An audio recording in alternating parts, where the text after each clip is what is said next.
Hello everyone, and thank you for joining us for this dotCMS demonstration webinar today. My name is Dean Gonzalez, lead trainer and general manager of our dotCMS Costa Rica office. I am going to start off this demonstration by talking a little bit about the dotCMS content management system and how enterprise clients are currently implementing sites and/or applications on top of dotCMS. So because of the power and flexibility of dotCMS, many of our enterprise clients use dotCMS to publish content in multiple ways. Clients can take advantage of dotCMS's presentation layer tools and features for site and channel management, or use dotCMS as a headless CMS, acting as a content repository for single page or mobile applications. Many dotCMS customers use dotCMS in combination of both roles. The good news is that dotCMS includes the capability for dynamic publishing, static publishing, and REST-based content as a service out of the box. One of the largest broadcast satellite providers in the United States currently uses dotCMS as a headless content repository that communicates content options in real time to the home of each subscriber. One of the largest healthcare providers uses dotCMS to centralize reusable presentation layer code to well over 1,000 hospitals, each of which has both unique and shared medical information managed through dotCMS. One of the largest news organizations uses dotCMS to push the latest news to its subscribers. Several of the largest banking systems in the world use dotCMS to manage all of their regional banking sites from a centralized clustered instance and push publish to a very secure and lean static HTML version of their sites to a production environment. One of the largest stock exchanges uses dotCMS to deliver financial information to investors. Many of these large dotCMS enterprise clients leverage dotCMS's Amazon AWS cloud services to offload the costs of management and maintenance while enhancing the scalability of service to their front-end clients. Due to the powerful and flexible dotCMS feature set and REST API architecture, dotCMS can be used to accommodate whatever implementation strategy is most effective and appropriate for your needs. Before we dive into the demonstration, I'd like to point out several resources that are available to you when evaluating dotCMS, or even if you're an existing client and you just want to take a look at the features being released in the latest dotCMS version. First of all, the dotCMS documentation site has over 600 highly visual and user-friendly articles written to help you get started and also take you into the most advanced dotCMS features and concepts. The dotCMS CodeShare site is an example of a code repository designed to allow the entire dotCMS community to share code snippets and examples that are helpful to webmasters in creating and managing dynamic pages. The dotCMS user forum can be used to ask the very active dotCMS community for advice. The dotCMS support portal is also always available to enterprise clients whenever you'd like to consult dotCMS experts on the best way to achieve your implementation goals. In addition to these dotCMS resources, there is a demo website here, demo.dotcms.com. So right from the demo.dotcms.com homepage, you can see it's a fake financial website that we've created, a mock site that we've created, where there is already integrated the idea of personalization. So we have exposed a flyout tab where instead of simply changing your dotCMS content, your personalized content by click behavior, which is also active here. So if we clicked on one of these areas of content here, like global investing, if we clicked on it, because we've triggered a certain condition associated, as you can see in the flyout panel, we've been associated with a global investor. And those are personas that have been predefined and condition and actions that have been predefined using our personalization feature. And you can then, if you go to news, you can see now content is pulling a different way for that global investor. And all of your pages can be personalized in this way. And then you can use this little flyout to experiment. Okay, what if I was a different visitor type? What if I was a first-time investor? You can click on it, and then it'll automatically reset the customized content pull based upon the targeted persona type that you're trying to reach with that type of content. So you can play around with the flyout and see how that changes the way that your site looks and feels. And it does change everything, not just the content in the poll, but if we went back to the home page and we change these investor types that we've set up as personas, it changes header, changes footer, changes content polls. The entire site can be configured to change with these personalization targeting. So in addition, there's some services pages that are basic, informational pages, an about us page, geolocation type content that is exposed through location content, and then a map is created by that geolocation located content, and you can do geolocation searches for offices within a certain area. There's a employee listing, a products chart that is being generated by live real-time dynamic content. There's a document repository that has taxonomy filtering and file type filtering. There is a video gallery that has a tied in, I believe it's jQuery video player tied into it. A photo gallery, so you can click on any of these images and then scroll through a photo gallery. A paginated blog, so you can see how to paginate your content, and also it has included in it an SEO optimized listing and detail page so that all of your content is actually, according to search engines, looking like they are different pages whenever actually it's just content. As a matter of fact, our documentation site we were looking at has, like I said, over 600 articles, but it's only one page and one piece of content related to itself. So that can be extremely powerful to use that URL mapping technique. In addition, we also have an example of an intranet page. So if we go to this intranet page, we have some information on how to create different types of validations for front-end login. You could use OAuth if you wanted to, and we have a little GitHub repository for that plugin. You have preloaded a tester intranet user, so you can log in and see how that changes completely the entire theme, the entire look and feel of the site, and all the information is not only displaying personalized for that intranet login user, but it's also using that personalization feature to then pull information that would be of most importance to that type of backend login user.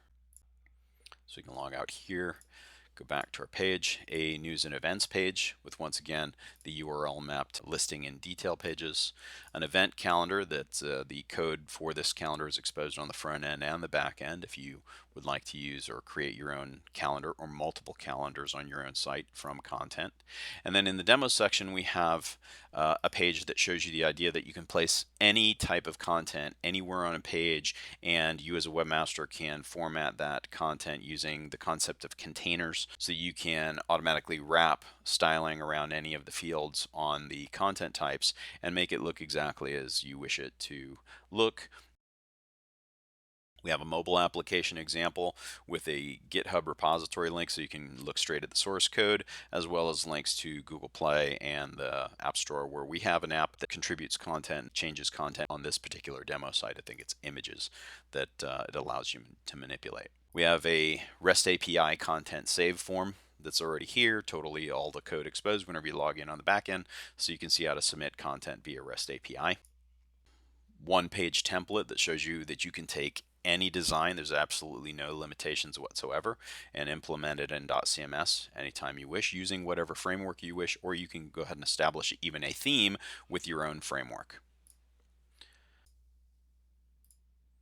A remote widget example, how you can actually pull, as long as it's publicly exposed, a widget through the widget API from another dynamic dotCMS server that you have access to. You can go ahead and pull content from that dotCMS server and expose it on another dotCMS server via the widget API. Content geolocation. So if you saw, it was actually detecting that I'm speaking to you from our Costa Rica office, but so there's no news near me. But if I wanted to change my location and geolocate myself in the world a little closer to where there's content, then we'll find the content that is geolocated, the news that is supposedly geolocated near that other location.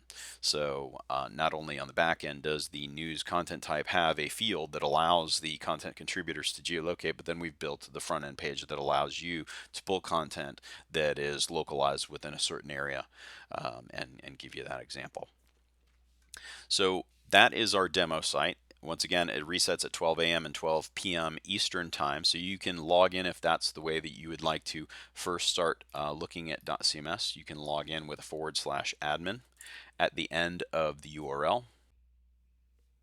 But since this site actually is, anyone can access it, anyone can get in and manipulate content here, I'm not going to log in here and start giving you the backend preview here. I've got a local instance that's right here that I'm going to use. Now I'm going to log in using the same credentials, but I'm going to show you a different way that you can actually log in. If your front end users are browsing, I'm browsing my local instance, and maybe I want to add a message before my team listing right here. And I'm already on this About Us, Our Team page. I can do another type of login, which was a /edit instead of the admin. The admin would take you to your workflows, but if I do a /edit, that, once I log in, which I'm going to log in with the same credentials here, just the demo site, will take you straight to that page. So if your content contributors are looking at a page, want to directly log in and start manipulating that page, they can do so just by going to that page, logging in, lock for editing, and then I'll go ahead and add a piece of content to the page. So I'll add new content. I'm going to pick a content type, and I have a message kind of already prepared that I'm going to add. Whenever you contribute a piece of content that has a WYSIWYG field, webmasters can expose any of these formatting tools or take them away. And we have a plugin for this tiny MCE WYSIWYG editor where you can manipulate how you want, what formatting tools you want exposed to them, and if you want to have them see the option for switching over to code mode at all and editing the raw HTML as well. I'm just doing it because it's convenient. So I've added my piece of content here to the page. Now, this is a point in the demo I'd like to talk to you about what is a dotCMS page. So we're looking at a page, we're editing a page here on the back end. I can collapse or expand these controls on the left hand side. We have kind of one page app mentality where you can navigate to any of the other tools, which we're going to go through one by one. But what is a page in dotCMS? And really, it's actually, the answer is not much. If we look at page properties, this is a page, and that's pretty much all it is. It is a title, an URL, a host or folder field in which it lives, and then the choice of a template, which that's the key. .cms pages are like a jigsaw puzzle. Nothing actually, no content, nothing really lives on a page itself. It's merely linked to the page. So there's a friendly name, there's sort order, you can actually provide your own caching on pages and have a little localized control on the cache. There's some advanced properties, SEO description, keyword, metadata. There are the idea of rules, so you can actually set those personalization rules on a page-by-page basis and have a very specific custom page behavior or conditions and triggers and actions based upon whatever parameters you wish, or you can set them at the site level on all pages. Very, very granular role or user-based permissions, either one. And of course, a complete history. It shows you every change that's ever been made on this page, who made the change, and the time and date stamp on when they made the change, and then a localized change of that specific version identifier, and then the option to bring back any version of any piece of content, template, container. Pretty much everything has this same history tab. So that's all of a page is, though. But then that page calls a choice of a template, which you can actually switch on the fly. That page calls a template. The template provides the layout. So I'm just going to click cancel here and show you there's a couple of options for whenever you choose a template. There is a template designer that is a no-code template. This template designer takes advantage of themes, which we can see right here. There's 4 themes installed. You can install any theme using any standardized framework or your own custom framework and install them right here. And then you can create, or your local webmasters who just maybe even want to, they know how to manipulate code on templates, but they just, as a convenience, they want to be able to quickly switch bodies, rows, add new rows, divide the columns into different options in the columns, and use the template designer for expediency on creating, if you've got 30 different designs but you've got the same basic header and footer, you just use the template designer, quickly create new templates and lay them out using the template builder. We also have an advanced template, which it's a blank palette, and you can throw in any code that you wish, parse containers, etc., etc. And you could do a hybrid approach too, where you create a theme and then you also create advanced templates that use those theme files. And we have that concept built into dotCMS. So that is a template. Now that template actually calls a container. So let me get back to my page here, about us and our team. Okay. So that template actually then calls a container, and the containers format the content. Now this particular container right here, it's just a 1-column template here, is called large column 1, and you can see it allows a whole bunch of different types of content. And then if we edit the container, this is what's really the webmaster sets up to say, okay, which content types can be contributed to this portion of the page. We can add any of them, and then whenever you add a new content type, it appears here underneath, and then you'll see there's different wrappers, there's different code, there's different handling for each one of these content types. It's up to the webmaster whatever they want to do. So the containers format the content. So whenever you create a page in dotCMS, you create very little whenever you create the page. That chooses a template. The template chooses the containers format the content, and then the content contributors, all they have to do is come over here and add content to a page manually, or simply add content to the content search manager that I'll show you in just a second, and then it automatically appears on pages. Some content contributors won't need to come to pages at all. They just have the content search manager. They contribute a certain type of content, and then it automatically gets pulled with the idea of widgets, like our news listing, the blog listing, everything like that. Just pulls by publish dates, or the last contributed article, or by whatever sort parameter you wish, and that automatically appears on dynamic listings, right? So it's a multiple strategy approach. Now, here, that inline editor code that I just showed you, we can just step into a piece of content without having to click, I'll do the undo, without having to click edit content and go back into that piece of content. Content contributors can just do inline editing and make a change.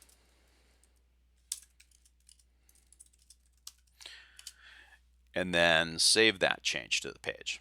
Now, if the template happens to be more complicated than this template, then how do they track changes to content on the page? And that's a good question. And that brings us to a discussion of these modes here on pages. First, there's the edit mode, where you can publish the page, add the page to a push publishing bundle, which we'll play around with in a little bit. Assign a workflow to ask someone else to help you contribute content on the page. Look again at the page properties. Look at page statistics, which provides page hits, how people are navigating to your page. A little bit of Google Analytics built right in. You could edit the template if you have permissions. All dotCMS objects have granular permissions. Or you could just create a new page. If you go to preview mode, you'll notice an extra tool here, and you can click on what's changed. Our what's changed exposes everything on the page that's changed since the last time that this page or content was published. Now I'm going to, in my what's changed, I want to make this change permanent. So I'll publish the page. It asks, or am I sure I want to publish the page? And then is nice enough to tell you all of the content that happens to be linked to this page that needs to be published before it's truly published. So then if you see something else other than what you intended as a content publisher that needs to be published, you can contact that other person and say, oh, I'm trying to publish this page, but I see you've got some other content you're working on. Is it okay to go ahead and publish it? Now, after you've published it, if we locked it for editing, we'd be able to even see, on our content, this content is, now, he's fully published. Then if we go back to what's changed, we see here that this, it's no longer showing here as an unpublished state. And if we looked at live here, we can see now the change is included here on our page. Live always shows you the last published version of the page. Preview shows you the current edits from edit mode without the tooling, and then edit mode shows all the tooling for contributing content or rearranging the order of content on this page. In addition, right here on the page mode, you can, based upon how many languages you have installed, if you want to install 35 languages, you can support 35 languages of content as well. And then you can preview your pages in those different languages if you do have content translated. You also can obviously preview by the persona, which we were looking at earlier on the news and events page, and that will change the content if you have content on the page that respects personalized content. So if we wanted to preview our page, I guess I'll go to preview mode first and preview by a specific device type. If I want to look at an iPhone, and then I want to click or scroll down this area and see what my page looks like on an iPhone, or if I want to see what it looks like on an iPad Pro, you can do the complete device preview on your pages there as well. So I will go back to desktop mode, and then let's start kind of working our way down the left-hand tooling to give you a brief overhead look at all of these different tools. Under the Home tab, there's a workflow task, and this is the default login whenever they just do /admin instead of that /edit, and they log in, they'll look at the tasks that are assigned. This admin user doesn't have any tasks assigned to him. I am logged in as an administrator, so this allows me to see everyone's tasks, and I can go ahead and sort by workflow scheme, and I can look at the steps of the workflow scheme if I choose one, which step things are in. But this is not, don't be intimidated. Don't think that your content contributors are going to be intimidated. A typical content contributor doesn't see all of these tools on the left hand side. They will see a very limited view, and we build a login as feature, so you as an admin, without asking for passwords, can log in as other users in the system. So I'm going to show you what a typical content contributor would actually look like whenever they log in. So I'm going to log in as Joe Contributor, and you see the total left-hand tooling changes, and he would see his workflow tasks, and then he'd only see maybe one folder in the site browser. We're looking at the same exact site, but this is the permissions coming into play. And then he only has to manage his one little area of the site where he's contributing documents. And then if he looks under the Content Search Manager, he can only see document content type. Right? Only the things that he needs to see. So it's very, very simple, very, very granular, very customizable to allowing those content contributors only see what they need to see. He happens to be controlled on this document content type by a custom workflow. So if we tried to contribute new content as him, you would see he can only save his draft or send his review because he's a simple content contributor. And those are the only two workflow steps that he can actually see at this step called editing in the document workflow. So he can save something as draft as long as he saves it to the right place. That's the permissions actually performing correctly. So you can save it as draft if he actually filled something out here. So I can go ahead and choose something for my desktop demo and little Planet of the Apes poster, and sure. And that's all the required fields. So then he could send it for review. And the workflow, which is a customized workflow, is forcing it for him to send it to the reviewer, and that's where he loses control. And you can be as restrictive. We could have enabled it so that he would be able to choose the person who has the reviewer role and choose a specific person. We didn't allow that on purpose in the workflow. Okay, once he does that, he actually goes back into the content, and we have made the workflow scheme kind of tough that he can't actually manipulate the content. He doesn't have any more workflow actions available to him once he passes it on to a reviewer. Then we log in as someone else.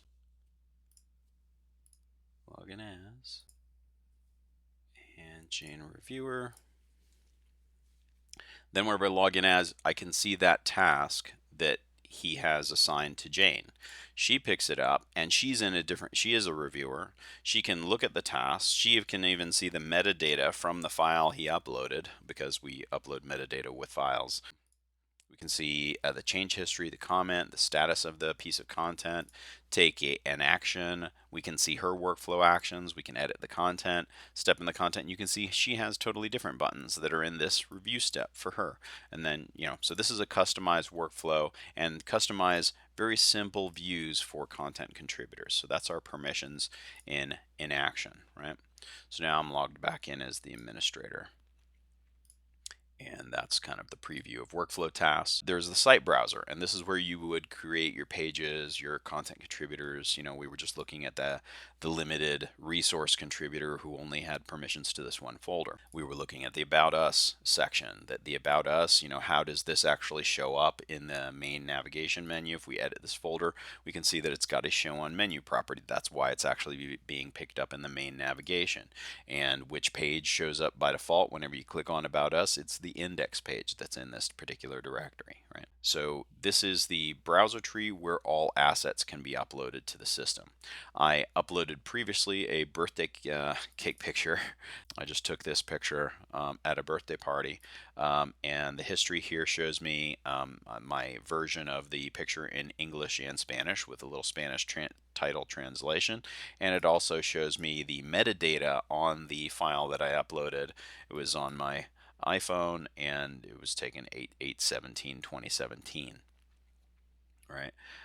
All of this metadata is actually available dynamically whenever you're in Velocity. You can actually iterate over, and you could even geolocate pins on a map based upon that metadata. Okay. And you can define yourself many different file types. So if you want a file type for the videos, a file type for documents that we were looking at, which has its own custom workflow, or just a regular file asset that just only has a few fields, you can do that yourself and define all of those custom content types. We have menu links, so that if you have a link that is in a totally different section of the website, but you want it to appear locally inside of another area as a side nav item, you can create menu links. This is, once again, there are templates, and you can see here, if we go to add a template, there is a template designer that whenever you click on it, it leads you to that no code template design using one of the themes, or you can do an advanced template. And we actually have this Bear Mountain one pager is a hybrid. It actually is an advanced template that all of the code is completely exposed here. And we do have some, instead of this container, what if you wanted to parse a container? We have some tools that allow you to go ahead and add a container and choose a different container that's already in the system. And you don't even have to do any code, and it automatically does the parse or include of that container there for you. Once again, the templates are just simply laying out the information, right? So either choice whenever you're creating templates. The containers, here we have a container manager, which we already looked inside the containers. This is how you format the content. Next feature is Time Machine, and we already have some news content. I think I already went ahead and snapshotted this, yes. So let's go ahead and take a look at where you can configure content to automatically publish and unpublish based upon certain fields, and that's already been done on here. Look at content types, and here you can see all of the different content types that you can create. It's quite a lot. So if we look at just regular content types and look at news, where's my news? On this particular content type, here's all of the fields that have been defined that we think are appropriate to news. We can add new fields at any time and totally customize them and add any of these different types of fields. There's 3 different fields that can handle files or images. The images can be stored directly in the content using a binary file, or they can be stored outside the content so that you can use the path to that folder in a photo gallery. Text fields, text areas, WYSIWYGs, multi-selects, relationships fields so that you can relate content from this type of content to another type of content and marry them together. Key value pairs, hidden fields, custom fields where you can even put a whole mini app inside of a custom field, categories for taxonomy, tag fields for taxonomy, variety of different options there. On the properties of this content type, there is, and this is how it ties into the Time Machine, a published date field and expired date field. And those happen to be just 2 fields that are time and date fields. Both, anytime you have time and date fields, they'll be exposed here, so you can choose one. And whenever you do that, that means that the content contributor no longer has control over when content publishes and expires, other than setting the publish and expired date here on these fields. So if we look at content, and instantly the system's smart enough to know you were just looking at the news content type, so it takes you in the content search manager to the news content type out of all of them. And I put a September news article in here to show you in the time machine, and just kind of put whatever, and that it publishes on 9/1 and it expires on 9/30, and some news message. And I lock for editing, and I'll save and publish it, but you'll notice it doesn't actually publish because the webmaster said no, the field, and whatever you've said on the field will determine the publish date. So now we can look over here in the time machine at our website in the future and see, okay, on August 30th, what does our website look like in English?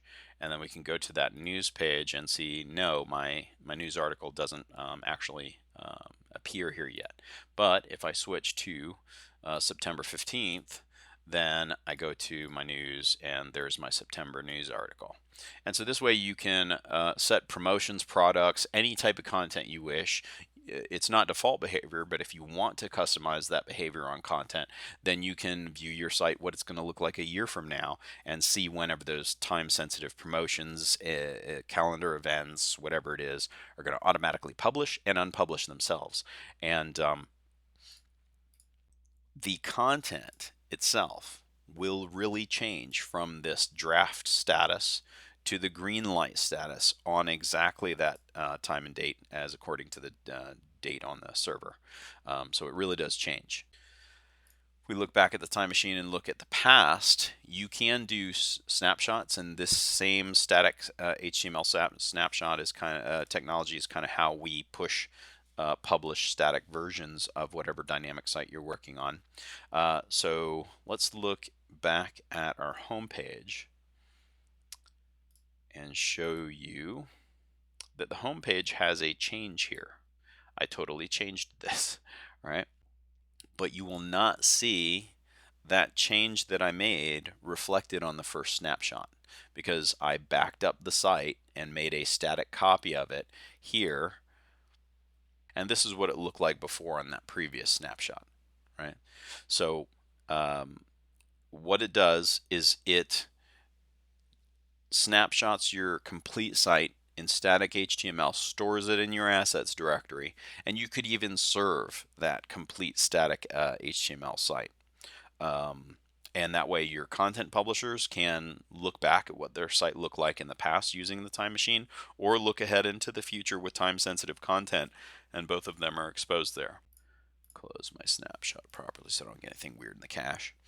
All right, so and then the content search manager, you can, from the content search manager, all of the content that is regular content type content has this little newspaper type icon over here to the left, and these are all the regular content types. Widget content types are parameterizable dynamic pulls. And the best way to kind of explain that to you is to show you like our YouTube widget.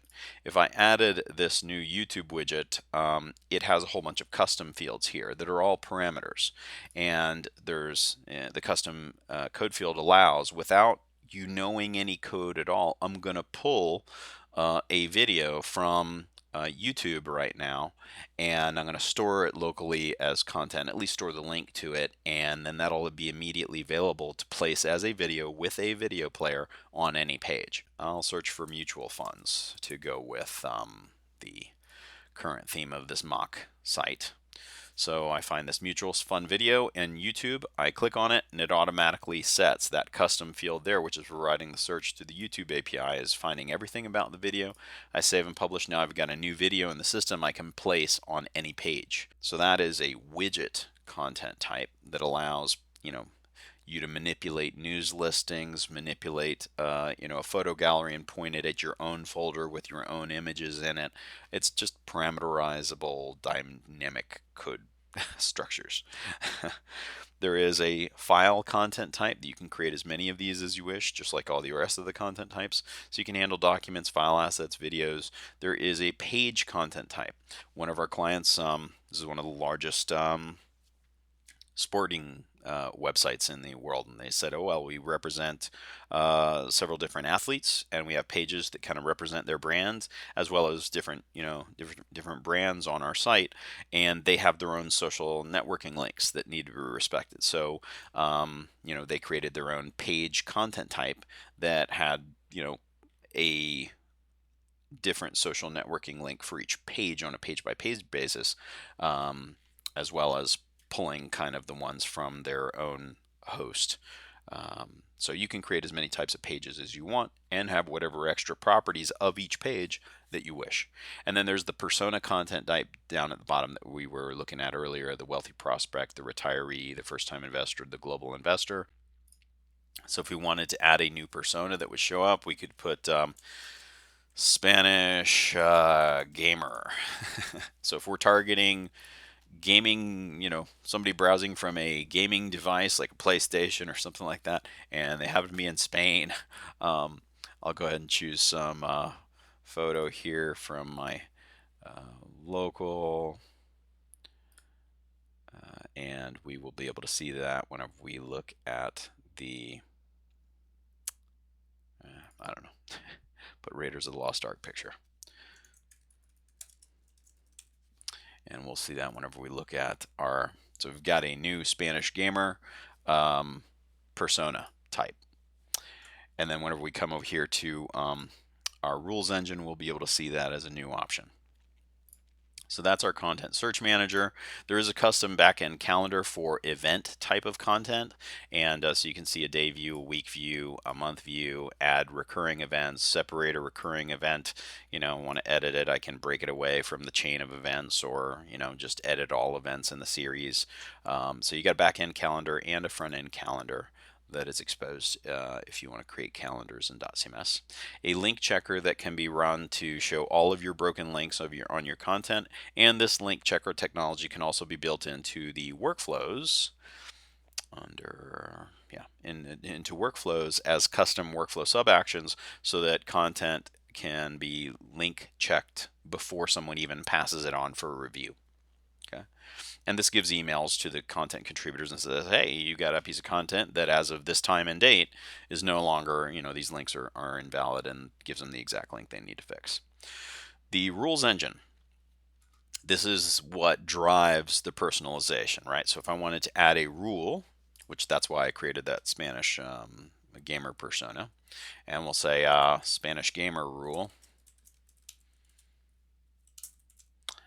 and I want to activate it on every page once per visit, whatever parameters I wish here. And then I'm going to set some certain conditions that will actually trigger the Spanish persona. And triggering a persona being set, that's just one of the many different rules that you can apply.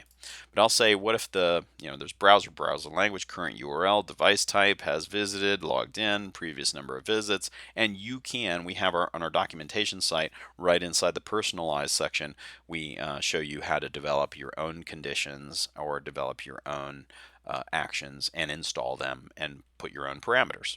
So I'm going to just do an example here. What if my browser language is set to, I'll just type in here Spanish, and my device type is a game console, and then I'll add a new group and maybe say, or they happen to be in the country Spain. So visitor's country is Spain. Whatever you want to do, and you can rearrange the logical ands and ors any way you wish. Then the resultant action would be, I'll set a persona, and now that I've created the new persona content type, I can actually choose Spanish gamer, set that. So if any of these conditions were really true, my browser language was Spanish, I was from browsing from a gaming console, or I happen to be browsing from Spain, any of those would set me up as a Spanish gamer. And so I can activate that rule, and now it's active on this site. Right, so that's our rules engine. And then of course, if I traveled back in the site browser to any page, then I would be able to preview as that Spanish gamer here. And if I do, then I get my little Spanish gamer logo guy. Yeah, I don't have any content labeled with a tag that is actually Spanish gamer, but if I did, then it would be changing my content on my page. But that's how it all kind of integrates together. Okay, next let's talk about vanity URLs. Vanity URLs are a way to create a shorter URL to a longer or more embedded HTML page or link. And what it does is instead of actually redirecting you over to that other page, it is a virtual URL. So if we open up, just to show you how this, my account, this / account goes to application create account.html. I'll open up another incognito window, and I'll go ahead and paste that URL in, and it delivers us directly to the page without actually changing the URL. So you can create as many vanity URLs like this as you wish. They're just another type of content in the system. You can use them. If we take a look at the actual vanity URL, you can apply it to one site or all sites. You can, as far as actions, do the normal 200 forward for a regular vanity URL. You can do a 301 permanent redirect, 302 temporary redirect, etc., etc. So you can create as many of these as you wish, but normally only a few administrators actually administer vanity URLs on the site. Okay, so moving right along from there. We do have a form builder, but we recommend in our documentation REST API, and we have a complete REST API section so that you can not only see how our RESTful web services work, but there's even a variety of different forms here and methodologies for submitting. You can submit content via curl from a command line, as long as you have the right credentials. And it does check credentials and check permissions whenever you're trying to submit this.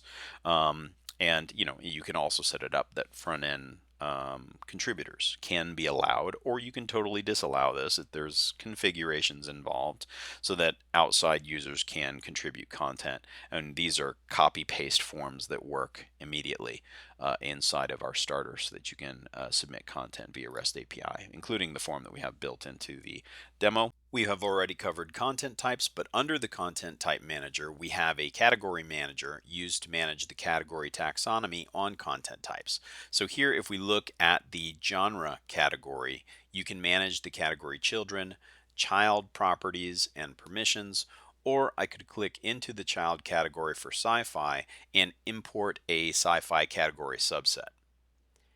And category lists can be updated or even exported here in the category manager. We also have a tag manager for managing content contributor created keyword tags they have contributed on tag fields. Categories are kind of usually predetermined by webmasters. Tags are determined by the content contributors, and it's kind of allowed kind of freeform style. To show you the tag field on the news content type, which implements both, we'll look at this gas price roller coaster content.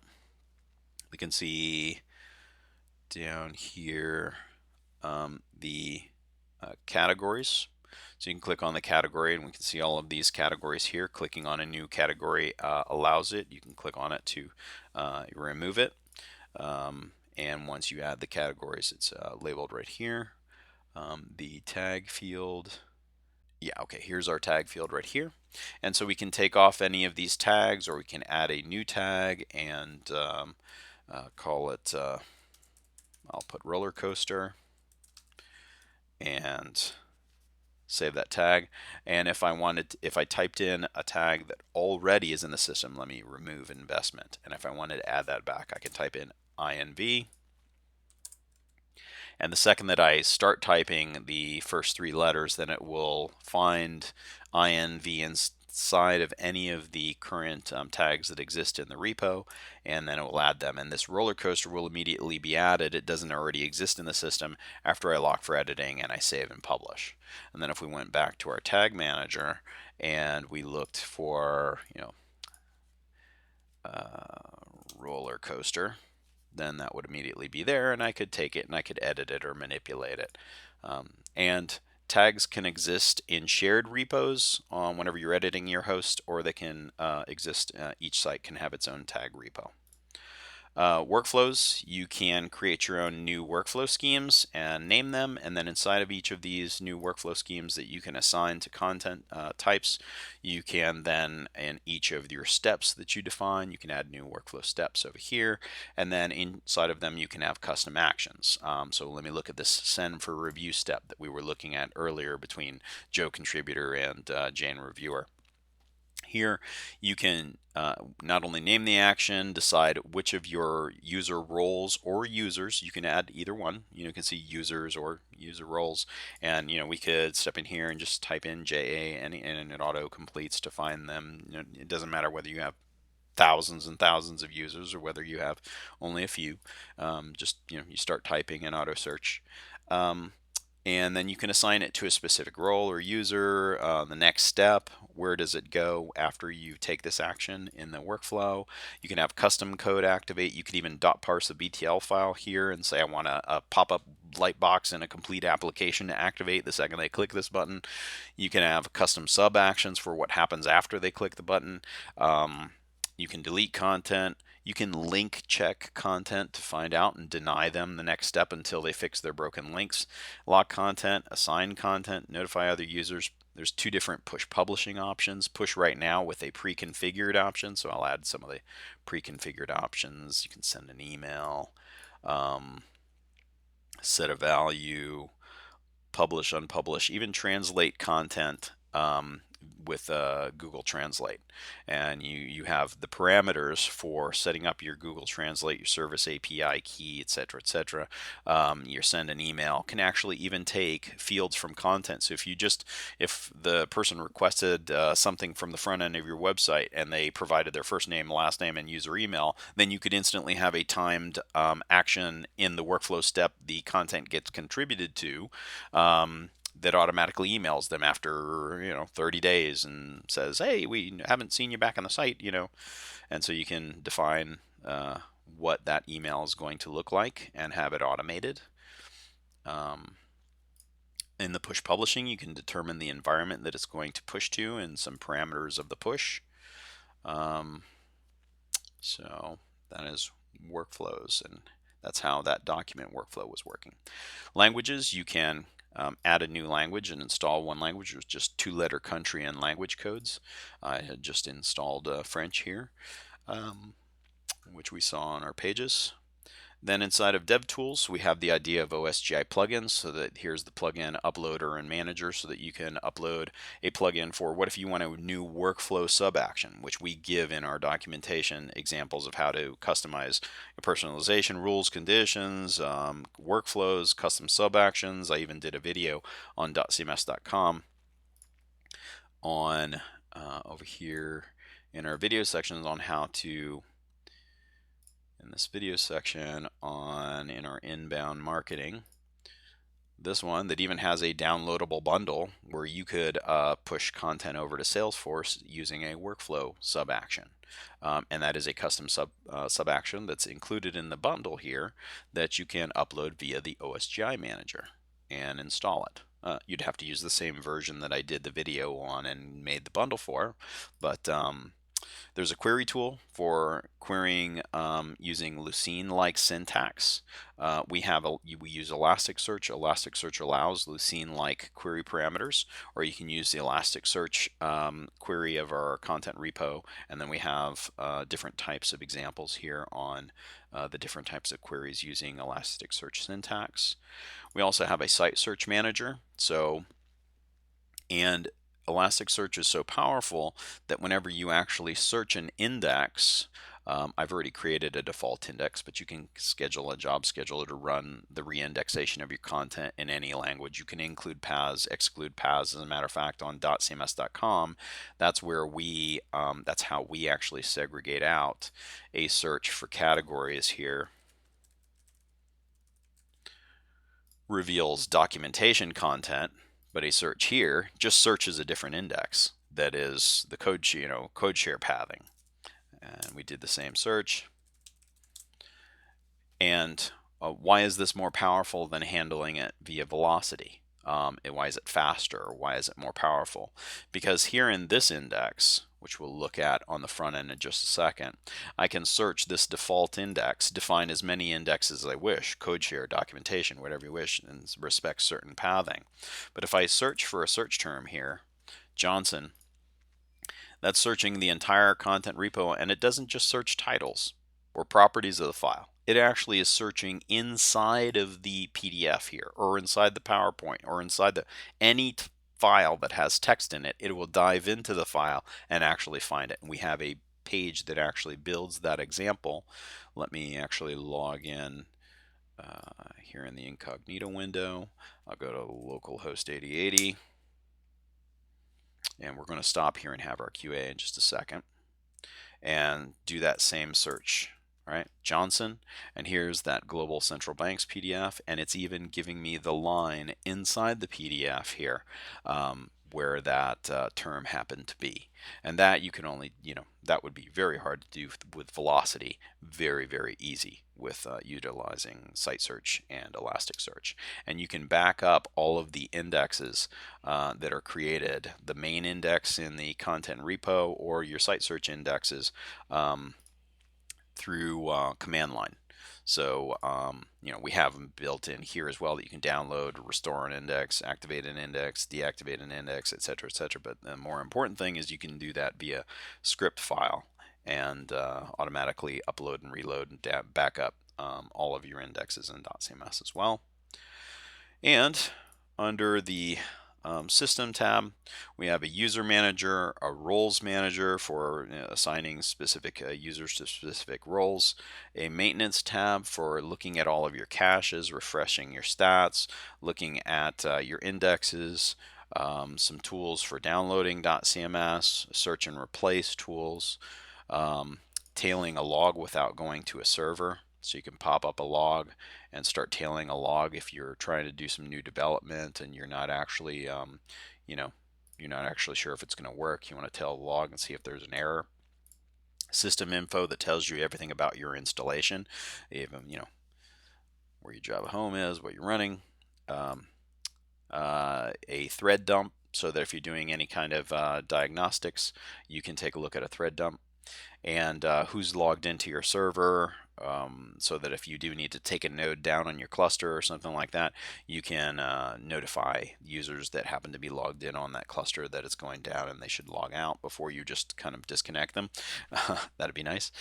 Basic configuration, so you can configure the back end for your own branding and styles and colors.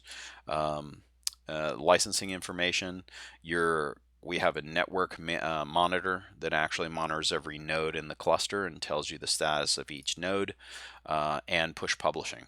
Now, there are several different ways to push publish. You can set up a live streaming push of dynamic content, or you can push static content, or you can upload a push publishing bundle. First, let's set up a configuration for the live streaming push. I have already added an environment by clicking on Add Environment. Then you just give the environment a name, define whether the push to this environment will push only to one endpoint if the servers are clustered, or push to all endpoints if they are multiple independent servers. And then define who is permissioned to send to the environment. But I've already done that, so the next step is to add an endpoint. The endpoint needs to be named, so I will call it prod. Then you configure the type of push that will execute, which can be HTTP or HTTPS dynamic push or static push to Amazon AWS S3. So let's just choose a dynamic HTTP server running on port 8080 that I've already set up. I also already configured it to allow my local IP address to push publish objects to it.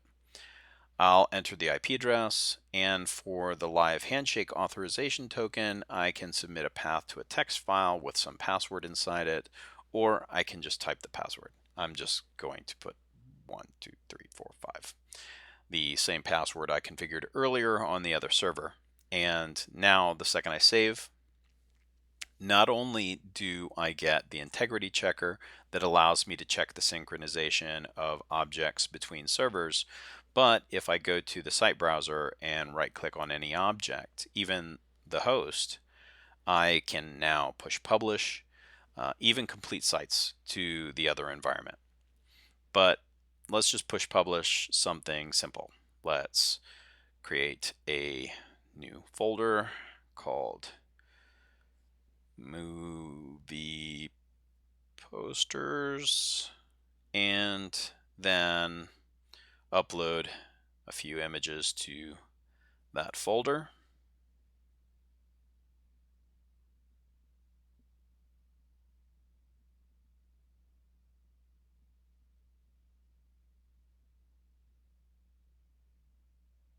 Now, if I right-click that folder and select Push Publish, I have the option to push, remove something I pushed previously, or push at a specific date and also choose a future date and time to remove everything that I am pushing now. I can push to one or more environments, but if I only have that one environment configured, the system chooses that environment for me automatically. So let's just push this folder and then move over to the push publishing queue. Now, the push publishing queue shows that the folder and files are being bundled up as a pending job. And under the status history tab, you can track the status and click refresh if you are impatient like me. And now we can see the success message that our bundle was received by the receiving endpoint. Now, in another browser, I am already logged into that other server, and you can see that I do not currently have a movie posters folder, but if I click refresh, I can now see that both the folders and the files were pushed successfully. Now, pretty much every kind of content and object can be live pushed in the same way, but you can also push publish bundles of objects. If you right click on any object, you can add it to a push publishing bundle so that you can push multiple objects at one time. I have a folder here with a page that pulls from VTLs in this subfolder, and I've already added it and new content types and content all to a push publishing bundle that we can see if we go to the push publishing queue and to the bundles tab. Here you can see that I have many different object types that I have already included in the bundle. On the actions palette, I can delete the bundle, download the bundle to either publish these objects to another server, remove them from another server, or just push publish the whole bundle live.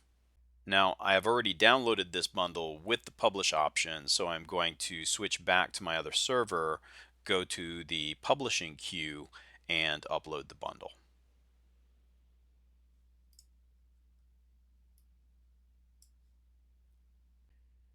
Now, once my bundle uploads successfully, then we can see in the site browser that the movies folder was created and all dependencies were uploaded as well, so that the page and the associated dynamic widgets function exactly as the page on the server the bundle was downloaded from. Even another host was created because it was included in the bundle, and one of the widgets is using a file that is on this other host. So push publishing can really be accomplished in a variety of ways. The use of bundles is even a nice way to back up a new feature or a new section of the site that you've created as a webmaster. Okay, so now that brings us to the end of the demonstration portion of the webinar. I know that was a lot of information to throw at all of you at one time, so I'm sure you have some questions. Chat in any questions that you have. If you logged in late to this demonstration, don't worry, we will be sending out a recorded video link to everyone. So let me look at some of the questions that have been sent in. Okay, the first question is about file storage, where files are stored, and can assets be offloaded to another server? Well, that's a great question, and the answer is yes. And to explain, let me show you the dotCMS instance that I am running locally and where those files are stored. Now I'm going to just drag in a window from my other monitor, and here you can see the local instance I am running. Inside the dotCMS server, there is a .server, Tomcat, web apps, root directory. You can see this assets folder. Now, that is where all assets are stored, whether they are binary fields on content or files uploaded to the dotCMS web browser.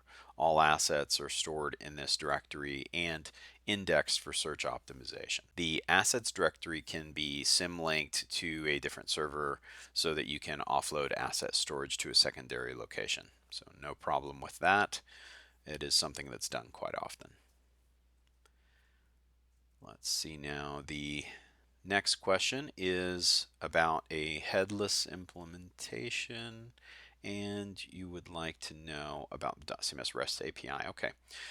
Many of our clients within the last few years are either completely headless or a hybrid of both headless and presentation layer. So I want to point out a few documents here in the documentation website that are key documents that you should read if you're doing a headless implementation or taking advantage of our REST endpoints.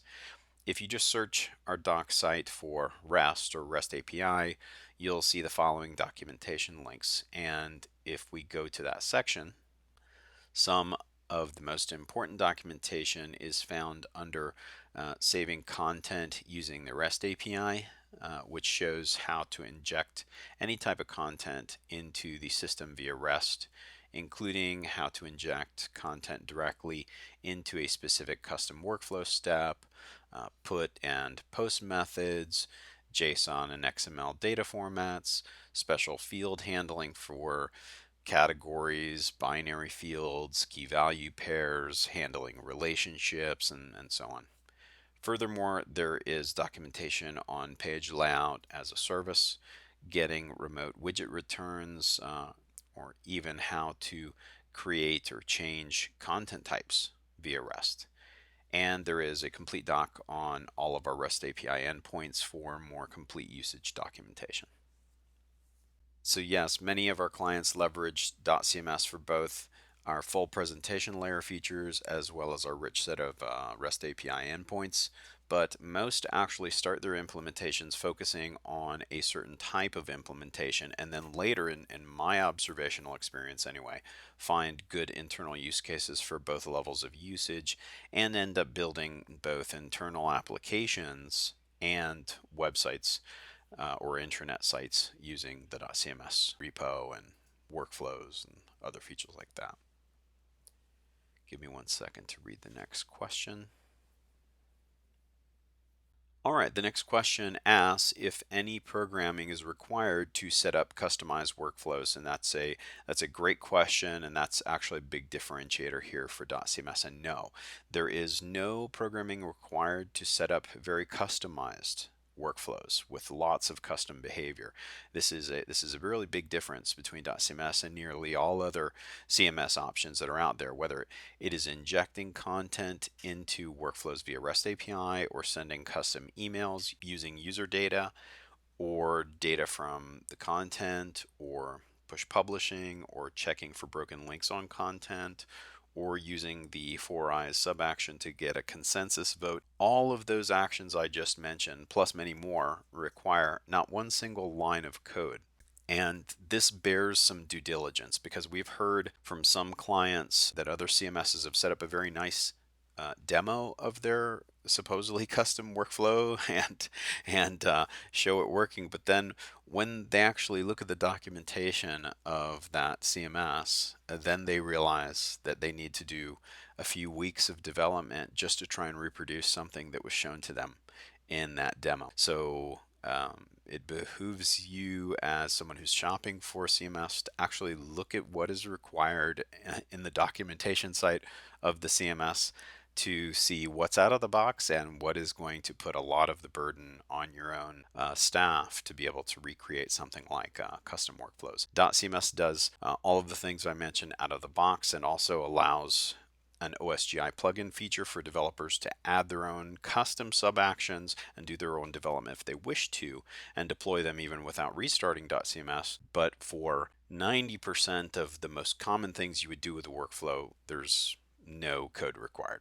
So there's pretty much nothing you can't do with dotCMS workflows, and dotCMS has more built-in useful customization features than nearly all other CMS options. And that's something we're quite proud of and really sets us apart from most other CMS options.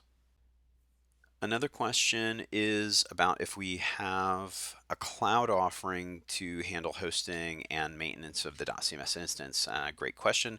We definitely do have a cloud offering. We are an Amazon Web Services partner, so we have single or multi-node load balanced options available in the Amazon Marketplace.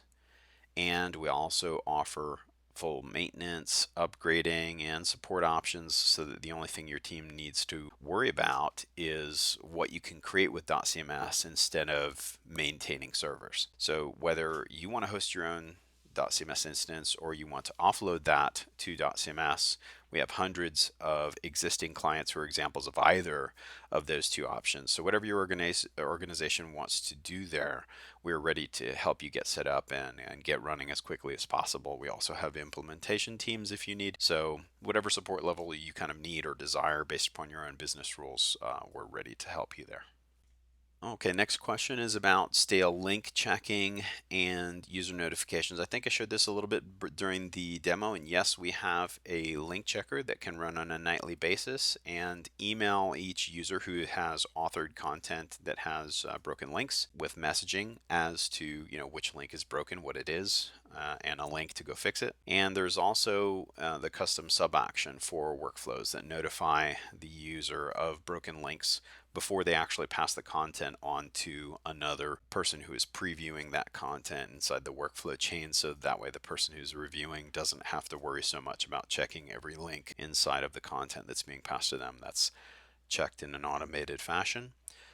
There's lots of things that can be done there via the workflow. You can even translate content using multiple different translation services as a sub action, and you just put the translation, key, there in the sub action. So there's a lot of things like that that you can have the workflow automatically do for you. Although obviously, anytime there's automated translation or there's automated link checking and it passes to someone else, they should still do their due diligence on seeing what comes out of that. But a lot of those processes can be automated. That really takes a lot of the burden off of your final approvers.